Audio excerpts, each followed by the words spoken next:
Yeah, we're good. Right. You're my hero! Tough crowd on green. Grab a seat. Yes, you made it. All right. Well, I just want to introduce myself. I'm Mike D, obviously, from Homer Glen. And, well, I want to tell you a story up here. I don't know what you guys did this weekend, last weekend, but I'm going to tell you what I did here. I went over to the Kentucky Derby with my boy Davidoff over here, this man in the corner. There he is. Thanks, John. No problem. He's crazy, but we love him for it. Anyways, we go to a local campsite every year and camp out there for a whole weekend. And, you know, it's a 4-day adventure. But we had to call and book our event before we go. And the man on the site, his name's Art, he owns the campsite. So there was 3 numbers on the website to call to schedule. And we went with another buddy of ours, a couple of buddies, and our brother.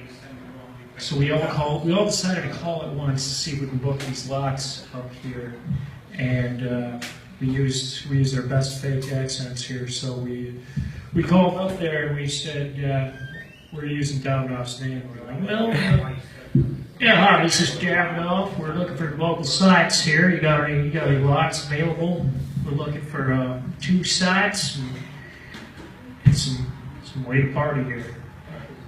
Anyways, he didn't call much of us back. He gave a couple of us a call, but it worked out. We got our lots. And when we got there, first night, bring out the note cards here.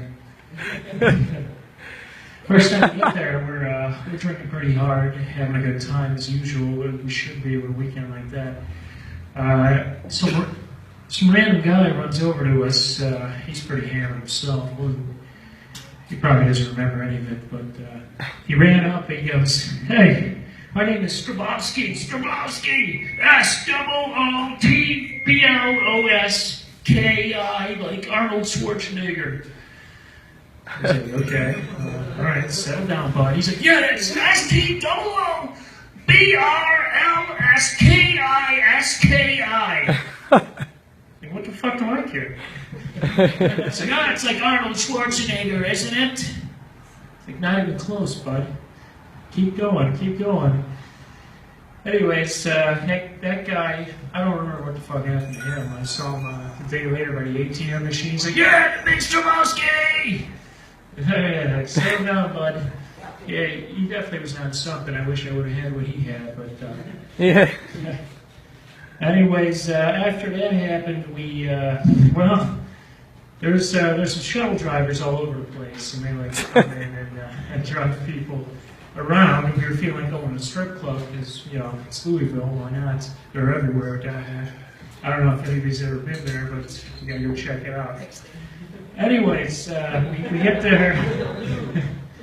we get there, and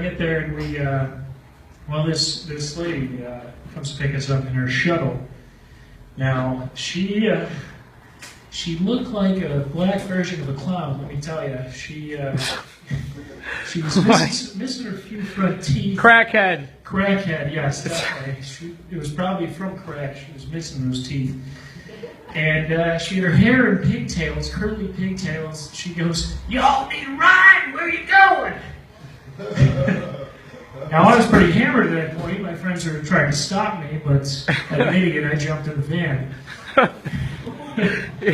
That was a mistake. Yeah. So, you know, I got some good friends that decided to jump in the van with me because they don't want to leave me alone with this crackhead. So we're driving around. She's asking us for directions. She said, "Where should I go? What do I do?" And I said, "You're the shuttle driver. How the fuck do you not know?" "You got a GPS here?" I'm like, "Do you have GPS here? What is this?" So then everybody jumped out, so that's where I made my second mistake. I never jumped out. Stayed in the cab after that. Well, I want to get back to the campsite. I feel like walking. I got winded just running up the stairs and walk a couple miles back to the site. Plus, I was drinking a lot, so. Anyways, I'm heading back to the site with her, and I tried to ditch her a second time. She fucking found me. I ran away, and she's like, "Hey, I saw you run through the woods trying to ditch me." I was like, you got me. Might as well jump back in. I don't know what to do here. I told her I didn't have any money right off the bat, but I still jumped back in anyway. She drove me back to the site, and then I just ran away. I didn't know what to do. I was like, she didn't know where she's going. I don't have any money, and I told her, whatever. And that was the end of that. I'm sure I saw her again, but I was pretty fucking hammered that day. But no, at the campsite too. Once the rest of my friends did come back, they like to release roosters at the site. So they had a little contest going there where if you catch these things, you turn them up to the front gates and you get a free T-shirt and a free shot. So Davidoff actually caught one of them here, and my brother caught another one within 5 minutes. And we were trying to tell the people that hadn't been there before. This is our third year there at the Derby campsite. So I'm explaining to the newbies over there what to do about the contest. And of course they didn't believe me at first, but It wasn't true. It was a rumor, man. well, we made it into a real contest. It wasn't an official contest, but it is a contest now, hopefully. And no, so here's what happened. People were like, well, what's on this T-shirt that we get for our prize in the contest? I was like, oh, well, what do you think it is? It's a T-shirt that says, I caught the cock at the Derby. That's for you. Right? Man. You run around trying to catch these cocks at the Derby, that's your free T-shirt. So the picture on it and everything.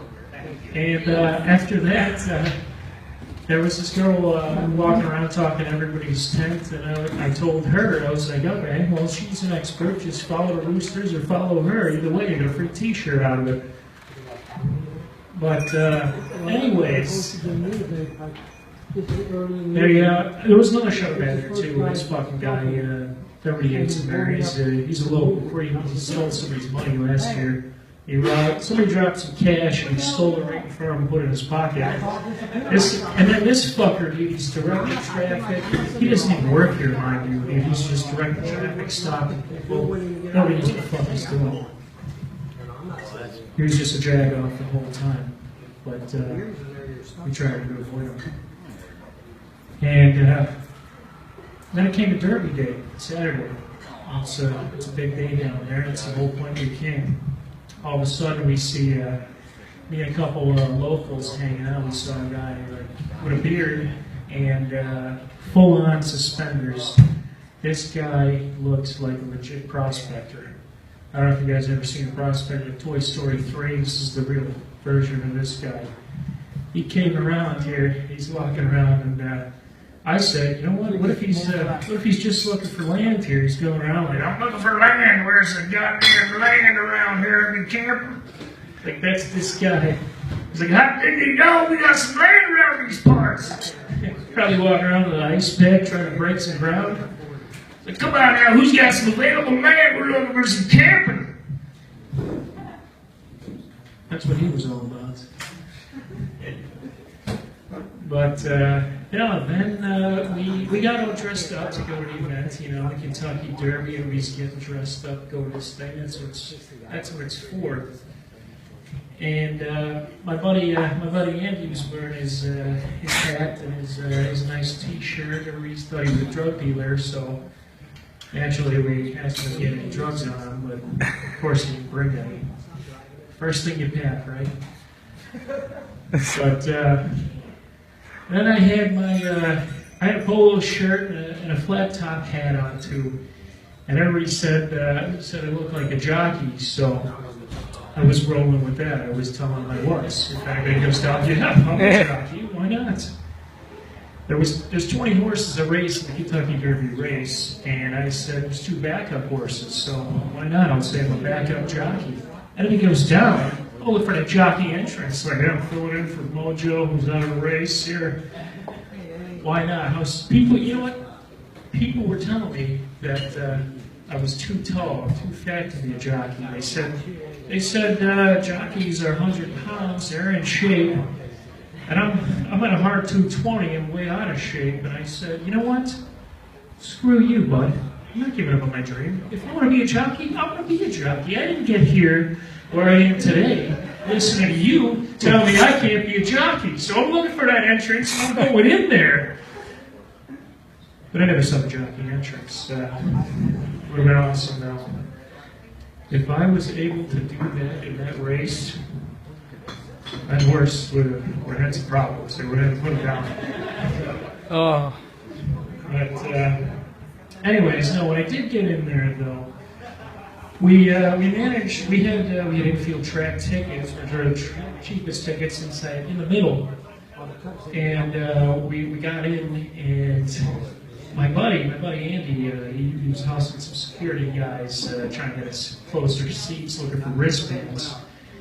And then we eventually did get in there, but we were with like all the rich billionaire people and everything, and it was awesome. But I couldn't help but think, I'm like, you know what?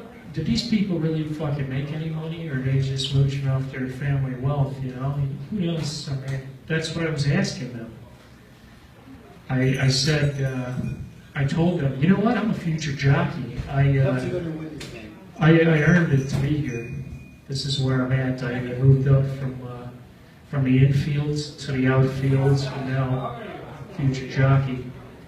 But no, anyways, on the walk over there too, we saw a guy sitting on a small ass house, no bigger than a van, and he was sitting in this porch house van, all in one combo. I don't know where he got that, maybe Costco, but. He was in the back of it, like an empty lot, and we're walking back. I'm like, holy shit, this is probably where a prospector lives. He was from a land over here, found her in the back. I'm in the back of some land. I've been looking for the land. We're selling 2 for $20. What do you got? I'm trying to break some ground over the land over here. That's what he was saying, if he would have lived there, but I think it was just prospecting. Anyways, while we were walking over there too, we saw a couple of kids with a lemonade stand, and of course, you know, we're a sucker for kids selling things, so we went over there, bought some lemonade, $2 a pop, no big deal. But I went over to them and I asked them, I said, "What's the name of your lemonade stand here?" And they said, "Oh, it's Josh and Angel's Lemonade Stand." And I said, no, you're going to need a better name for that if you're going to make it. It's good for now, but I'd seriously think about a name change if you're going into business. Josh and Angel's Lemonade Stand ain't going to make it. And the guy, he's like, oh, well, what should we call it? So he was wearing a shirt that said academics. So we told him, how about academics? And he said, no, it's Josh and Angel's Lemonade Stand. So then we left. I'm like, okay, well, you know, you can call it whatever they want. It's their family business here. But I was just thinking, like, what if we see these guys? What if we see them like 20 years down the road? And they're successful business partners with an awesome chain of lemonade stands all over the country. And it's still Josh and Angel's Lemonade Stand. Son of a bitch, it worked out for them. They didn't follow my advice, and they still made it. So, yeah, gotta give it out to those guys. But, well, after that, 1 minute warning? Okay. After that, that night, after the Derby, we went to a local strip club in town that we were supposed to do the night before the crackhead didn't know where she was going. And we finally made it there. And then I remembered I was out of cash. So this was a situation where I got to the ATM machine and try and get some money. And well, one of the strippers went with me because she had to help me out. I was like, okay, yeah, follow me, get some cash at the ATM. And we tried. My card wasn't working in the ATM machine. She was like, "Man, you gotta flip it. Let's flip it. Try it the other way. All right, flip it around, turn it upside down. I don't know. It's insufficient funds. Well, try it again, flip it around upside down, get some tape on it, I don't know." All of a sudden, the guy over the intercom goes, "All right, we're going to take a 5-minute break, everyone. Attention staff, we're going to need you to help the ATM machine. We got a situation over there. Time out, everyone. We got to help this guy out. I said, oh shit, now it's a situation over here. Another stripper came over to the gate. There was 2 strippers and me. I'm like, good God, like, I hope it doesn't work now because this is embarrassing. And then they're like, well, I guess you don't have funds here. Like, I don't know what to do now. Like, well, ask your friend for some money and then you can come back. So I went over to him and I said, he's like, yo, Andy, I don't have enough funds here. We can't figure out the ATM machine. We've been flipping cards back and forth, turn them upside down. I don't know what the hell's going on. So I'm just going to head out of there. You pretend everything's cool if they're asking you're coming back soon. And that's what I did. And that was pretty much my derby weekend, so definitely going back next year. Thanks, guys. Yeah. Get it, boy.